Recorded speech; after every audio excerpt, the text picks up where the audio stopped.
This is why you should think twice about complementing weight loss. I think that when we view weight loss as an accomplishment, we essentially are elevating thinness as being an achievement unlocked. And if you already live in a disordered society and you have disordered thinking when it comes to food and weight, that's only gonna amplify it. Whether it's trauma or it's intentional, I think this is a moment for us to sit back and reflect on why we're so quick to comment on someone's body and assume that it's a positive change. There's this carrot that society kind of dangles in front of us and says, you can have this, you should want this, you should be this. It just costs this much money. You just need to have these products. You just need to look like this and be like this and sound like this.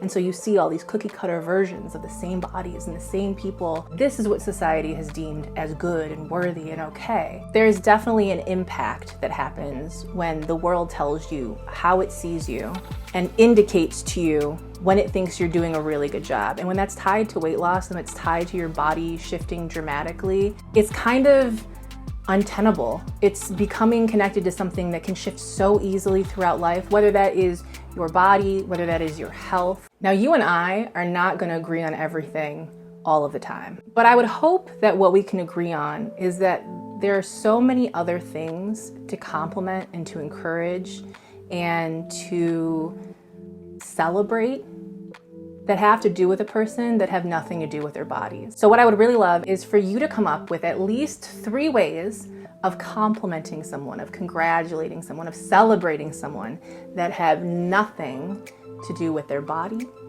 their weight, their looks. Just think of 3.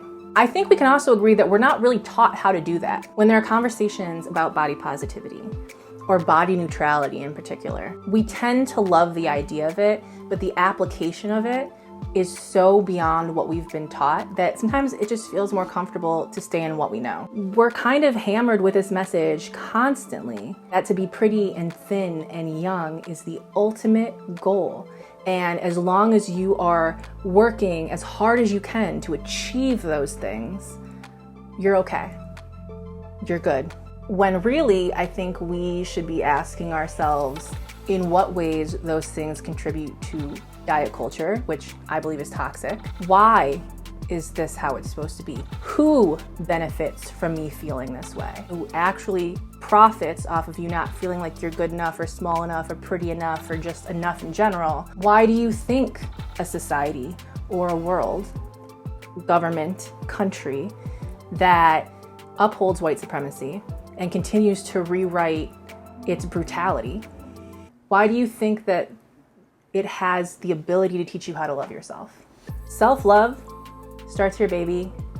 Self, bitch. How are you gonna get in here if you're waiting for validation from people who also don't know how to love themselves? You might be the first person in your family, the first person in your group of friends, the first person in your workplace to start asking these questions, to change how you feel about yourself and your body, and to find compassion for yourself so that you can extend that to other people. If the world that you want to see is a far fucking cry from the one that you're living in, logic would dictate that we have to do things differently.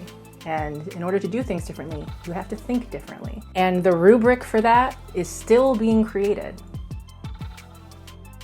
So jump in or don't.